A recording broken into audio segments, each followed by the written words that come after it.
I knew that rooster was going to crow. He watches me for when I push record or play. So I figured I'd let him get it out of his system. Good morning to you from Alderman Farms. We're out in the brooder pen with the chickens this morning. Just fed them. I was actually a little behind. As you can tell, they're all eating like they hadn't eaten in a week. Well, they probably hadn't eaten in about 12 hours. We've got this small feeder hanging in here. And with as many chicks as there are in here, chicks and young chickens, they go through it pretty quickly. So they were ready to be fed this morning. We're going to have to fill this thing twice a day. And really need to move some of these out. But you know, I just wanted to show you, it's kind of interesting. We've got chicks of all sizes in here. And no trouble, you know. We haven't had any of the big ones beating up on the little ones. Look at there. And we've got a mixture of, let's see, what do we have in here? We've got Delawares, which those are the mostly white with the black speckles. We've got Bielefelders, which, you know, just about become our favorite chicken, although the Delawares are doing nicely too. The Delawares, I'll tell you, though, the Delawares, as far as laying hens are concerned, might be some of the best we've ever had, because they laid straight through the winter with only maybe a slight drop off.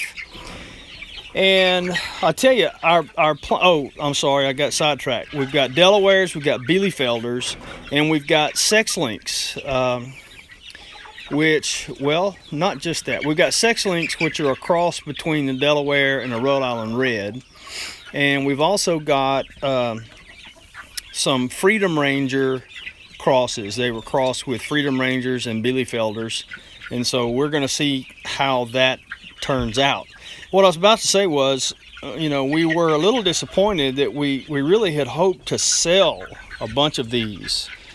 But I'm gonna tell you, with the way that our egg business has developed, with Andy and Matt over at Betty's Eat Shop wanting more and more eggs, it's really nice that we didn't sell any more than we did, because we're gonna put these gals to work.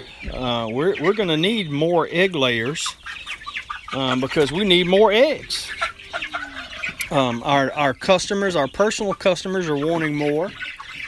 And we're coming up short every week with the amount that the restaurant wants, combined with the amount that our normal customers want. We're coming up way short. So, but they're doing great. We've only lost one, and I don't know what happened. It was pretty good size, probably about the size of that Delaware right there.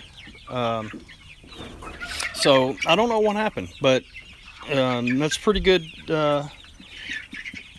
ratio that we've only lost one, having this many in here. And so soon we're gonna have to think about rearranging our coops and our you know, to make, and probably have to add some nest boxes, because we're gonna be probably almost doubling our laying flock just in one fell swoop. But anyway, just thought I'd jump on. It was I was in the process of moving some critters around, and it came up a little rainstorm. Not really a rainstorm, more like a little rain shower. I love watching them sit on a roost. Isn't that funny?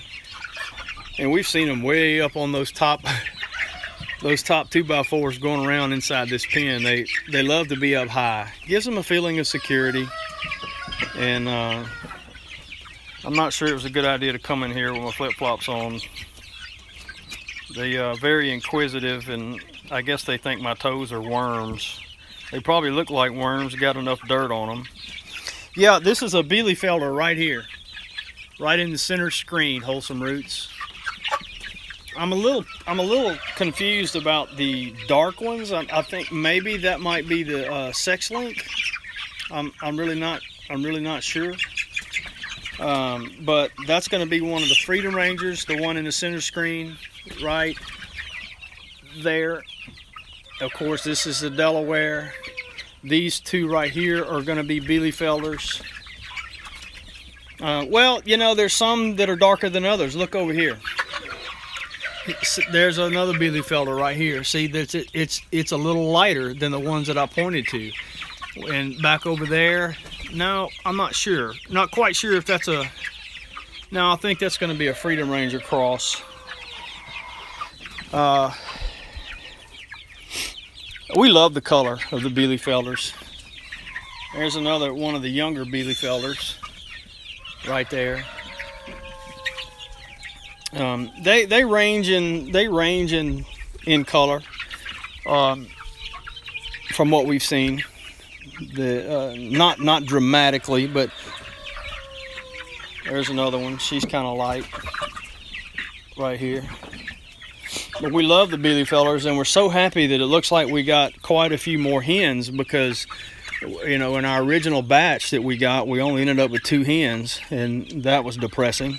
But anyway, so just thought I'd jump in the chicken coop this morning, and I guess these have all got their belly fulls, and so they're roosting up on the... Y'all, that's the what's left of our brooder box that we've used for years. I've got a video on how to make that brooder box. I'll try to remember to insert a card right here at this point in this video later, pointing back to how we built that brooder box. Very simple design out of two 4x8 sheets of OSB plywood, and it lasted us 4 years. I could actually still use it if I wanted to. I've got, well, that's part of it right there that's kind of rotted.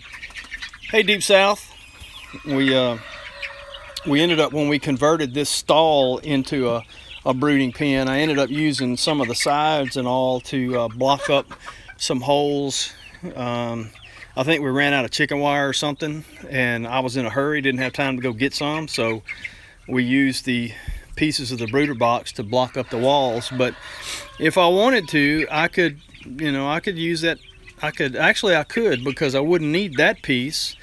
We stopped using that used to be what we would use for the bottom of it, but I started just putting the brooder pen out here, the brooder box out here on the ground, filling it up with pine shavings, so I could actually cut another side out of that. So that'd be, what, I don't know, 5, 6 years, 7 years. It makes a nice 4x4 brooder box. You can brood a bunch of chicks in it. So again, I'll try to remember to have put a card up for those watching on the replay. But chicks are doing great. We had an incredible hatch rate this time, and a great survival rate. Like I said, we lost 1, and that was just a few days ago. I don't know what happened, but we're pleased when you get, you know, a lot of people think raising chicks is hard. It's not. It's really not. Chicks need just a handful of things. They need a source of warmth. Got the heat lamp out here still, because we've got a couple of smaller ones. But see, what'll happen is, in fact, I meant to already do it. I'll turn this heat lamp off during the day, because it'll be plenty warm enough for them. And if it gets a little bit cooler, it helps them to feather out sooner. Their bodies, if they cool down a bit, they'll start pushing those feathers out. But they need warmth.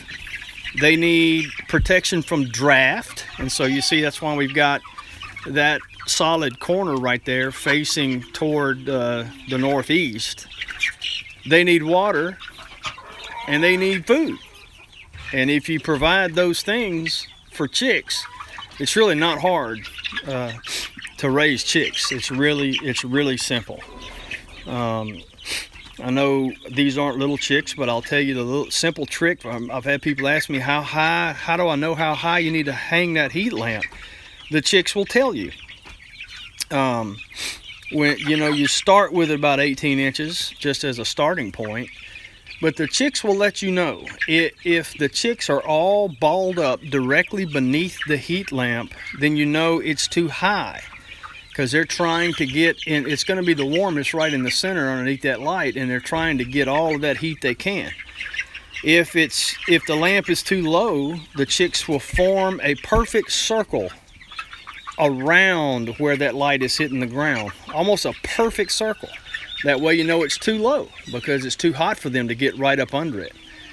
So when you see that the chicks are evenly distributed, laying all out underneath that light, some in the middle, some around, just evenly spread out, you know that you've got it at the just right height.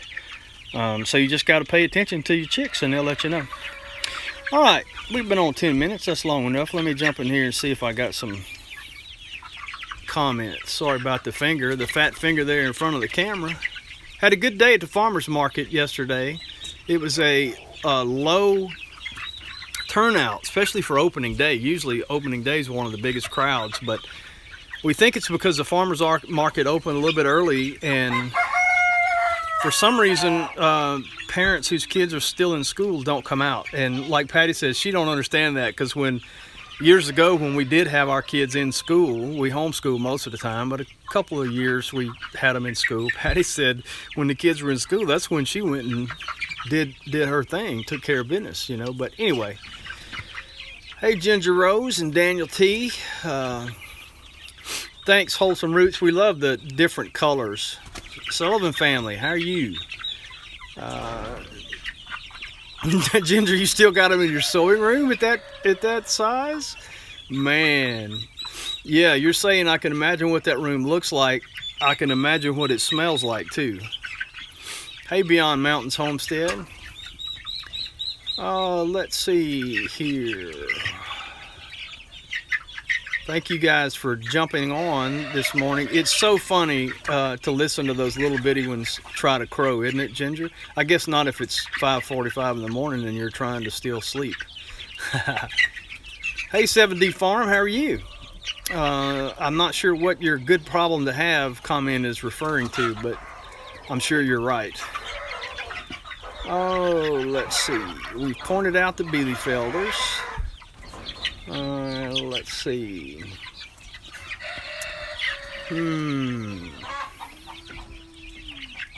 Sorry for all the dead air. Yeah, the Delawares are pretty. They really are pretty. And again, like I said, they've been great egg layers for us so far. I had to look down. My toe was hurting. It's because I had a chicken standing on my foot, and had those claws grabbing a hold to one of my toes, perching on my toes, and now they're pecking at my ankles. Okay, Danny and Wanda, I'm assuming this is Wanda, so just message Patty, and don't be surprised if she wants you to wait till next go round. Because I'm not sure exactly how many we got, but we really do want to increase our Bielefelder flock, but we intend on continuing to have some pure Bielefelder eggs. Not right now. We've got them mixed. Hey, Faye, how are you? Glen Okla, good to see you. But certainly, you know, we may have enough that we can spare some now for you, Wanda, but if not, we will. We'll have some coming. I don't have any barred rock, Ginger, and haven't had any in a while, but you know, like I said, we've had, over the course of our time with chickens, we started with Buff Orpingtons, which a lot of people seem to start with for whatever reason, and they did well. But we've had Rhode Island Reds, we've had Black Australarp, really nothing against any of them. But Patty may correct me on this, but I think in all the years we've been doing chickens, the Delawares did the best over winter as far as continuing to lay. You know, maybe it's because we didn't have a really harsh winter. I don't know, but they did let up some, I'm sure, but it wasn't. You know, like typically they just, the egg production just drops off during the winter, big time. Well, it didn't happen with the Delawares, so. You know, that's a huge mark in their favor when you've got an egg business on the side. It's really nice to have chickens that continue to lay through the winter. So, huge mark in their favor, you know. All right, that's enough.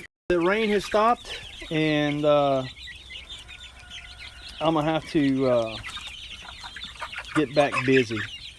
So thank you guys for jumping in this morning for our quick chicken update at Alderman Farms, and we'll see you again next time.